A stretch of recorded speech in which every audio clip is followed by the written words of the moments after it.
Good afternoon, my friends. It's Thursday afternoon, and we've lived through most of the month of July already. My name is Lou Kilgore. I'm pastor at the High Mountain Presbyterian Church. This is the location of our gatherings for faith and strength. We are a community of faith seeking to walk through life in the adventure with God. To accept that life is an adventure with God. And sometimes we walk with God, sometimes we wander off on our own, but God is always there, gathering us back up. I've been meeting here, offering myself here at 2 o'clock every day, every weekday, since the beginning of the pandemic, and I have not counted how many days it's been, because quite frankly, I don't want to know. I'm also trying not to count how long it's been, because I still have this nagging sense that we're only at the end of the beginning rather than the beginning of the end. But that's just a feeling I have.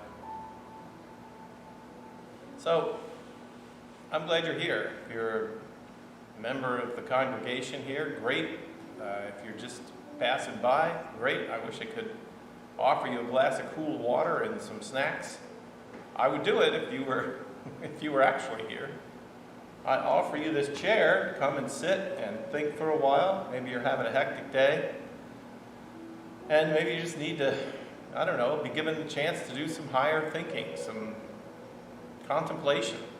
That's okay too. That's what we're here for, to invite that. I think that people, when doctors get onto planes, airplanes, jets, they don't like to tell anybody that they're a doctor, because the people sitting near them are going to start going down a litany of their aches and pains. So you'll find that doctors they won't tell you that they're a doctor. And it's also true for clergy. I have found that although I usually do tell people I'm a clergy person, I don't do it unless I'm ready for what I call now let's talk about something deep conversations. I love it. I love it. I love that somehow, maybe even in this pastor's chat, the willingness to think a deep thought or to ask a deep question, which I wish that you could ask. I would say to you, how are you doing? What's happening in your life? And then you could say, while you're here, there is that question, there is that thing I've always wanted to talk about. I've had more conversations with people on planes, in taxis. My wife will sometimes sort of just cover her head in the back of an Uber ride, because I'm always curious to know who's driving and what's going on, and it's my business to talk about things that matter and to try to get people to talk about things that matter and to think about things that matter. So it's an occupational hazard. So here's what's been banging around in my head today. I remember, maybe you've heard a few of my chats, and so you know some of my life story. I'm one of 7 children, and sometimes there are even more children than that in my parents' house. We had a very, very small house and a very crowded life in the car and in the house. At one point, I shared a bedroom with four of my brothers. Yes, there were 4 of us. Two bunk beds, that's 4. And then there was a pull-out couch. They were all jammed into a little room. Anyway, I almost lost my train of thought thinking about that. Because of that, I think, partly, And because my grandparents on my dad's side of the family were dairy farmers, they had 3 farms and 100 acres of land, and they had a milking herd of about 45 adult cows, and then maybe 100 heifers and calves that went with that, and chickens. My Nana had chickens and gathered a lot of eggs and sold eggs, and lots of crops in the field. So I guess partly because it was a relief to my mother and father, and partly because, well, in my case, I just absolutely loved it. As soon as school was out, from the time that I think I started when I was 7 or 8 years old, I went to live with my grandparents for the summer. And I loved it. I loved it. My Nana had an old farmhouse, and it had a pie-shaped stairway that went up the back and around out of the kitchen. The kitchen was a summer kitchen, like a big farm kitchen, and then the table was here, and then you went through a back stairway. You had to lift a latch, and up the pie stairs you went, and you got into this. It was an open bunk room. It had several large beds in it, and I loved it. I loved every part of it. I loved the freedom. I loved the hard work even. But the thought that occurred to me today was, there was this experience for me as a child every year that was jarring to me. And that is that when September came and it was time to come home, in those days, sometimes school didn't start until the second week of September. And my uncle would drive me or halfway or meet my dad. They would pick me up and they would bring me home. And I would get out of the car, and there was this, it was a ritual. And as an adult now, thinking back on it, I'm going to call it the ritual of time past. The ritual of seeing and feeling and noting how much time had passed, how long I had been gone. Almost 3 months. And in that 3 months time period, I had a snapshot of the way things were when I left. The spring grass was in the yard. But when I came back, the spring grass was all gone, and the big, thick grass, the crab grass, had taken over in the yard. My dog had aged. I can remember observing it and thinking, time has passed. Time has passed. Sometimes I would look at my mother and realize that she looked different. Everything looked different. I would notice what had been painted while I was gone. I noticed if their street signs were different. I noticed time had passed. It didn't last very long. My vision for it would go like that, as I would adjust immediately to how things looked now. But I remember that experience. Especially in the garden. The garden is where most of the real liturgy of time passing was observable. And part of it was a long time for a child. A long time had gone by.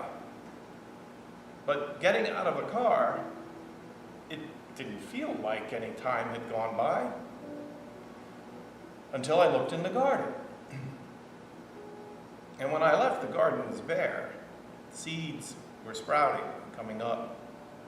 And now in the garden, the pole beans had outgrown the poles, and the beans had turned yellow. And the tomatoes had already come and gone. The old tomatoes were on the vine. And you know, they put a before and after picture together.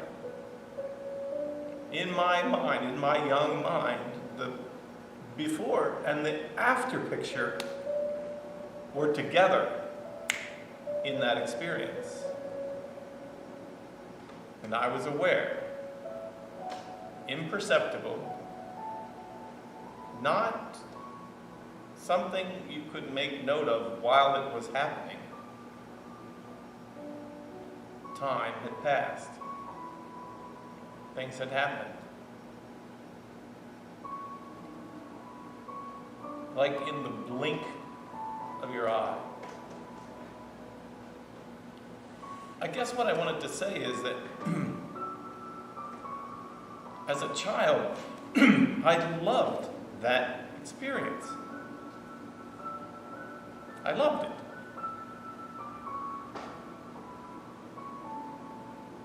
I liked the idea, I guess, maybe it's born in every child, I liked the idea that that time passing meant that I was growing older, and I really liked that idea. Like so many children, I don't know, I look forward to when I would be grown up. I'm still looking forward to that. I'm not sure when that will happen. I'm still looking forward to being grown up. A liturgy of time past. Now, part of the reason this all bubbled to the surface for me was because of what I started talking about. I have not been willing to count the number of weeks since the middle of March. That day when Laura, my wife, came home from the city and said, "I'm not getting back on public transit again, it's not safe." And she stayed home and has not commuted back to the city since.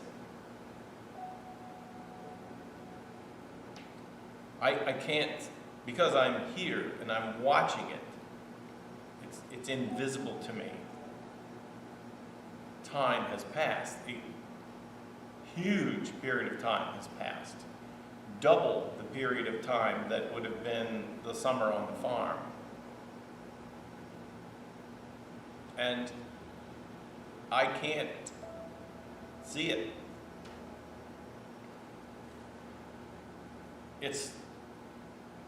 I don't know, it's different than before. I just can't believe that it's nearly the 1st of August. Time has passed.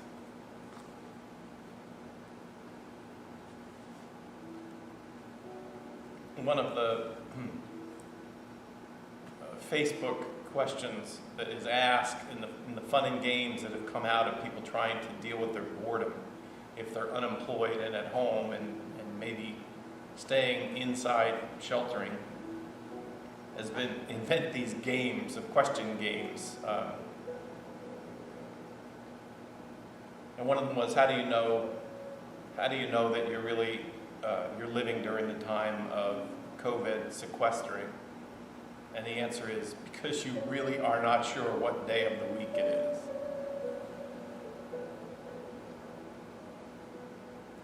It's happened to me more than once. In some ways, it's why when I sit down here for this chat, I start out by saying, "Oh, it's Thursday." And honestly, our mind can think, I don't know, like 50 million times faster than our mouth can talk. And so, I'm starting into, good afternoon, my friends, it is Thursday. My mind is running through the index of my experiences, trying to make sure that I know what day of the week it is. Right now, time is passing without its markers. It's passing without its markers.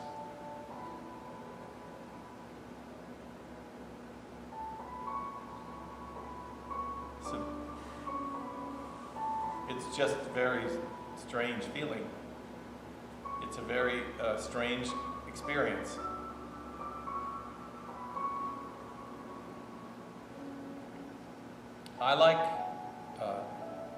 I really like it, that liturgy of time past. We used to do that thing that parents do with their kids, and back them up against the doorpost or put a mark and then write their name and the year, and then come back a year later and mark in the liturgy of time past and note what has happened. They say time flies. Well, time flies. It flies by us. And I think what helps us is if we can invent liturgy of times past. Marking time. Marking it. I have found it to be very difficult during this disruption of life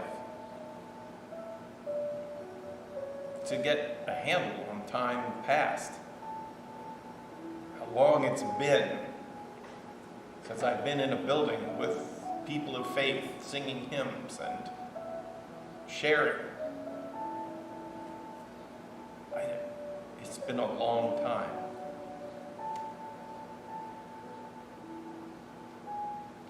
I was looking on the YouTube page. All of the chats that I have done are saved on the YouTube page. If you come in through Facebook, you won't see them all, but if you go to highmountainpres.org to the YouTube, on YouTube, you'll see it says, would you like to view the last 5? And then it'll say, would you like to view the last 100? And then all the videos, all the times of me, my shirt changes usually, all of the different scenes of me sitting in these chairs, pretty much in the same place, although in the beginning the videos were in my office, so the background was a little different. But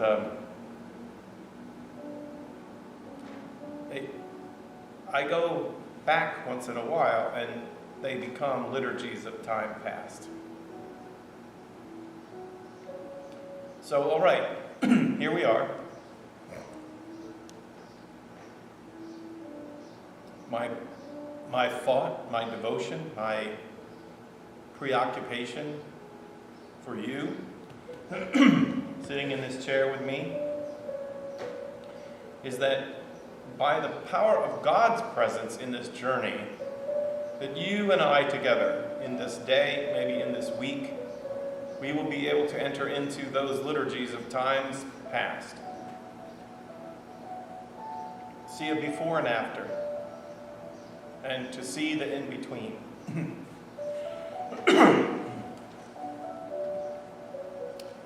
I did a funeral once, and at the reception, powerful speech and testimony, a good friend of the deceased said that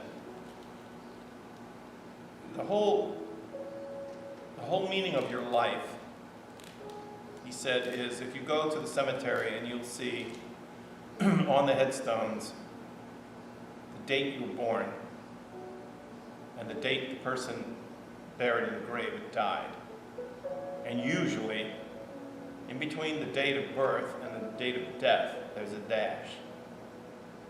It's just a dash. And in a wonderful speech, the young man said that the guy that had died always said, what matters in your life is what you do with your dash. What happens in that dash? What happens in that liturgy of time past? So my prayer is that how God works with us and the way God works with us just today, that will be deepened in an awareness of the passing of time and the richness of what happens in the time that is passing. and the joy that has come and gone and we haven't noticed. The good news that has been available, but we take it for granted. The gifts and the pleasures of life, which are a part of making time what it is. So, my friends, I've talked too long today.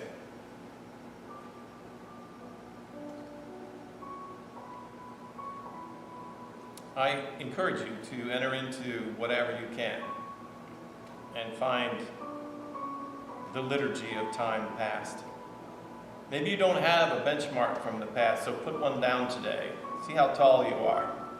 See how much you weigh today. And then give yourself a space, I don't know, a week or two, and see the time that's passed. That's what overwhelmed me as a child, how much had happened in the time that had passed. Thanks for coming today. I'm glad you were here. Come back again. I'm here every day. Now, I am going to tell you now, I am going to take some time off. Next week, I'm going to be away for the 5 days of the week, so there will not be pastor's chats during those days. I'm going to go fishing with my dad. And I'm happy to be able to do that, but I'll miss you. And I assure you I'll be back. I'll be right here. I'll still be here tomorrow. I'm just giving you a little advance warning in case you were tuning in today, but you didn't tune in tomorrow when I again announce that I'm starting next week through the last week of July. I won't be here for the 2 o'clock broadcasts. Take care, my friends. I'll talk to you tomorrow.